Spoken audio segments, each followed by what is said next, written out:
ध्यान दीजिए, यहाँ पर करा कि यदि एक जूता की क्रय मूल्य 500 रुपया है, माने हमने एक जूता खरीदा, उसकी कीमत 500 रुपया है ना, और उसको रास्ता में किसी ने हमसे मांग लिया, कहा कि भाई आप बेच लीजिए, तो हमको कहा कि हम कहे कि इतना में लीजिएगा, कहा कि 550 रुपये में हम ले लेंगे, है ना, तो उसको हमने बेच दिया। क्या कर दिए? बेच दिया। तब बेच दिए तो हमें लाभ कितना हुआ? 50 रुपया निकालना है, और उसके बाद लाभ प्रतिशत हम निकालेंगे कि भाई लाभ प्रतिशत हमें कितना मिला।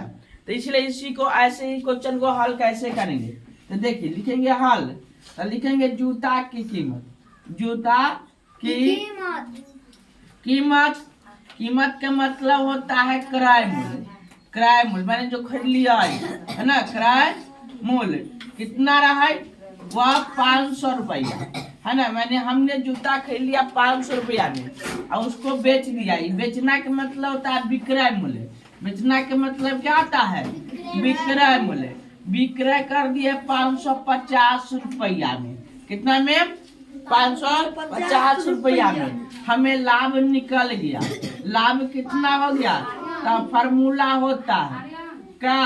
तब विक्रय मूल्य, विक्रय मूल्य घटाओ क्रय मूल्य, क्रय मूल्य। तो यह विक्रय मूल्य कितना है जी?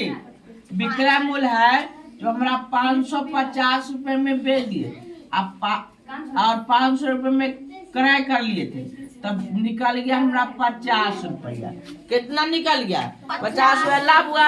अब कैसे कि लाभ प्रतिशत निकाले, तो लाभ प्रतिशत, तो लाभ प्रतिशत बराबर फार्मूला होता है ना, कि लाभ गुना 100 अब बटा में क्रय मूल्य होता है, क्रय मूल्य होता है। तो लाभ कितना हुआ था? 50 गुना 100, क्योंकि प्रतिशत निकाल रहे हैं, 100 से गुना होगा करना, बटा में क्रय कितने में किए थे? 500 में, तो 2 शून्य से 2 शून्य खत्म, अब 5 से 5 आए 50, यानी हमें 10% का लाभ हुआ। क्या परसेंट का लाभ हुआ जी? 10%। हमें एक जूता बेच लिए तो 10% हमें बच गया। समझ में आ गया? इसी प्रकार से यह क्वेश्चन बन गया, है ना, नोट कर लीजिए। ये सर कर लिए।